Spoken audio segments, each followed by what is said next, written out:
Hello my dear student, welcome back my YouTube channel. आज के इस वीडियो में हम आपके लेकर आया हूँ जीवन परिचय याद करने की ट्रिक।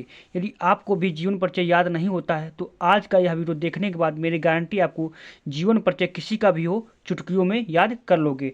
तो आज के इस वीडियो में हम आपके लेकर आए हूँ डॉक्टर राजेंद्र प्रसाद का जीवन परिचय याद करने की चुटकियों में ट्रिक। क्या है? 24 फरवरी को ऐसे लिखना जीवन परिचय, आपको एग्जाम फुल मार्क्स देगा। आपको बिल्कुल याद नहीं होता या याद है तो अच्छे से लिखना नहीं आता, तो आज का यह वीडियो देखने के बाद आपको अच्छे से लिखना भी आ जाएगा और याद भी चुटकियों में हो जाएगा। पेपर देने से जरूर पहले देख लें यदि आप भी 24 फरवरी 2025 को हिंदी का पेपर देने जा रहे हो। तो चलो वीडियो को शुरू करते हैं। चैनल पहली बार है लाइक और चैनल को सब्सक्राइब जरूर कर लेना। आप जीवन परिचय कैसे लिखना है तो पूरा आपको बताऊंगा और ट्रिक क्या है यह भी आपको बताने वाला हूँ। यहाँ पर देख सकते हो प्रश्नोत्तर संख्या 6 का है डॉक्टर राजेंद्र प्रसाद का। अब यहाँ पर आप देख सकते हो ये 5 नंबर फुल नंबर कैसे मिल गए उसको, उस छात्र जिस छात्र ने इसको लिखा था जीवन परिचय उसको 5 में 5 नंबर मिल गए। कैसे मिल गए? तो यह इस ट्रिक से आप भी लिखोगे तो आपका भी एक नंबर कटने वाला नहीं और आपको 5 में 5 नंबर मिल जाएगा। आपको क्या करना है, इस प्रकार से डॉक्टर थर्ड वाला लिखा, पेपर का जो थर्ड क्वेश्चन था उसने ये लिखा डॉक्टर राजेंद्र प्रसाद का जीवन परिचय।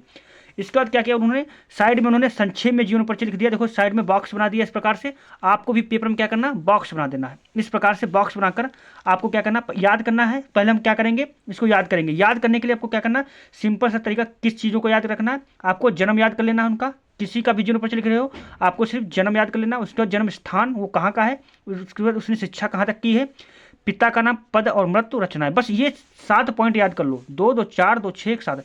बस किसी भी जीवन परिचय का 7 पॉइंट यदि याद कर लिया आपने पूरा का पूरा जीवन परिचय आसानी से लिख दोगे, मेरी गारंटी। बस आपको वीडियो अंत तक देखना। क्या करना है, उसका जन्म याद कर लो, जन्म स्थान याद कर लिया, शिक्षा याद कर लिया, पिता, पद, मृत्यु और रचनाएं।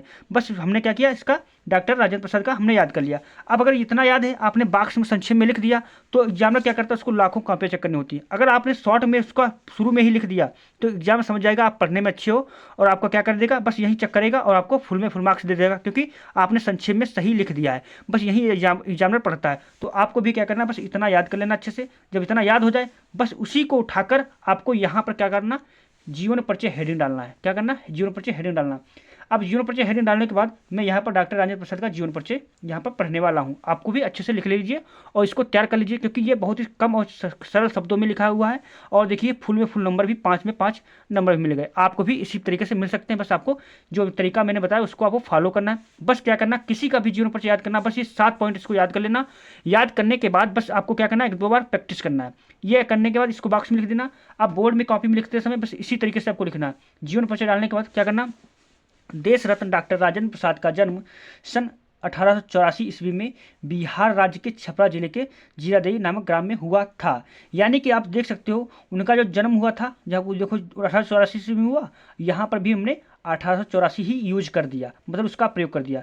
अब बिहार राज्य के छपरा जिले के जीरादेई, अब यहाँ पर देख सकते हो छपरा जिले के जीरादेई। अब जो जो देखो मेन है पॉइंट है, जो आपका मेन मुख्य बिंदु हो उसको क्या करना, आपको काले पेन से यूज करना है। काले पेन से आपको लिख देना है। अब यहाँ पर देखते हो जिले छपरा जिले के जीरादेवी नामक ग्राम में हुआ था, तो यहाँ पर देखो उसका जन्म स्थान भी प्रयोग हो गया कितनी आसानी से। बस ये याद ही है और ये ऑटोमेटिक लिखते जा रहा है। देख सकते हो देश रत्न डॉक्टर राजेंद्र प्रसाद का जन्म सन 1884 ईस्वी में बिहार राज्य के छपरा जिले के जीरादेवी नाम ग्राम में हुआ था। बस देखो इतना यहाँ तक हमने याद कर लिया।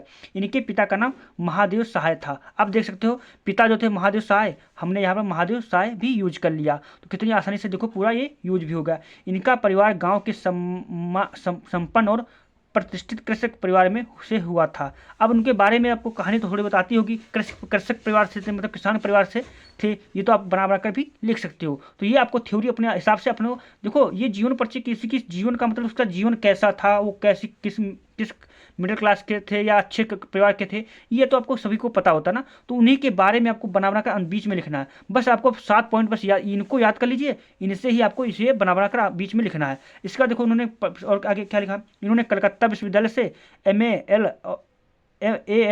और LLB की परीक्षा उत्तीर्ण की। LLB की क्या उन्होंने की, परीक्षा उत्तीर्ण की। ये प्रतिभा संपन्न और मेधावी छात्र थे, मतलब ये पढ़ने में अच्छे थे, मेधावी छात्र थे। ये तो अपने आप लिख सकते हो। देखो यहाँ पर हमने शिक्षा का यहाँ पर लिखा, तो यहाँ पर देखो शिक्षा का भी यूज हो गया। तो आपको सेम तरीके से इसको भी ऐसे ही लिखना है। इसके बाद देख सकते हो और परीक्षा में सदैव प्रथम आते थे, कुछ समय तक मुजफ्फरपुर कॉलेज में अध्यापन कार्य करने के पश्चात ये पटना और कलकत्ता हाईकोर्ट में वकील भी रहे। मतलब इन्होंने क्या किया, ये अच्छे में पढ़ने में अच्छे थे और सदैव प्रथम स्थान आते था, और ये क्या करते थे, ये मतलब मुजफ्फरनगर में कलकत्ता हाईकोर्ट में वकील भी रहे, मतलब वकील का भी कार्य किया। तो इसी प्रकार से आपको भी करना है बोर्ड एग्जाम में, कॉपी में ऐसे बीच में आपको ऐसे लिखना है। अब क्या क्या, इनका झुकाव प्रारंभ से ही राष्ट्र सेवा की ओर था। सन 1917 ईस्वी में गांधी जी के आदर्शों और सिद्धांत से प्रभावित होकर उन्होंने चंपारण के आंदोलन में सक्रिय भाग लिया। इनको भारत का प्रथम राष्ट्रपति भी बनाया गया। क्या, वो तो जो आपको सबको पता है कि भारत के प्रथम राष्ट्रपति इन्हीं को बनाया गया। भारत सरकार ने इनकी महानताओं के सम्मान स्वरूप देश की स्वच्छ क्या दिया, स्वच्छ पद्म भूषण क्या दिया, तो मैं अभी दिखा देता हूँ। स्वच्छ उपाधि भारत रत्न से सन 1962 ईस्वी में उनको अलंकृत किया। तो ये इनके बारे में तो थ्योरी है, इसको अच्छे से आपको तो लिख ही सकते हो, उनके बारे में बना कर आपको लिखना है कि भारत रत्न से सम्मानित किया गया 1962 ईस्वी में। इसके बाद क्या करना, उनकी लास्ट का पॉइंट क्या लिख देना, ये 28 फरवरी 1983 ईस्वी में 28 फरवरी 1983 ईस्वी में की रचना स्वर्गवास हो गया। मतलब इनका मृत्यु कब हो गई थी, इनका मृत्यु आपको याद कर लेना। देखो जो वहाँ पर हमने यूज किया था, वहाँ पर यहाँ पे 28 फरवरी 1963 ईस्वी में इनका स्वर्गवास हो गया। बस ये आपका लास्ट का पॉइंट हो जाएगा। उसके बाद उसकी प्रमुख रचनाएं आपको डाल देना। देखो यहाँ पर ये रचनाएं हैं, डॉक्टर राजेंद्र प्रसाद की प्रमुख रचनाएं निम्नलिखित हैं। चंपारण में महात्मा गांधी, बाबू के कदमों में, मेरी आत्मकथा, मेरे यूरोप के अनुभव, शिक्षा और संस्कृति आदि। आपको क्या करना है, ये रचनाएं भी डाल देना ताकि आपको इसमें भी फुल मार्क्स आपको मिल जाए। बस आपको रचनाएं लास्ट में जरूर लिखना, क्योंकि 2 नंबर की आपकी क्या रहने वाली रचनाएं रहती हैं। तो इस प्रकार से आपको डॉक्टर राजेंद्र प्रसाद का जीवन परिचय लिखना, किसी का भी लिखना। वीडियो अच्छा लगा तो लाइक, चैनल को सब्सक्राइब कर लेना ऐसे इंपॉर्टेंट वीडियो पाने के लिए। Thanks for watching this video.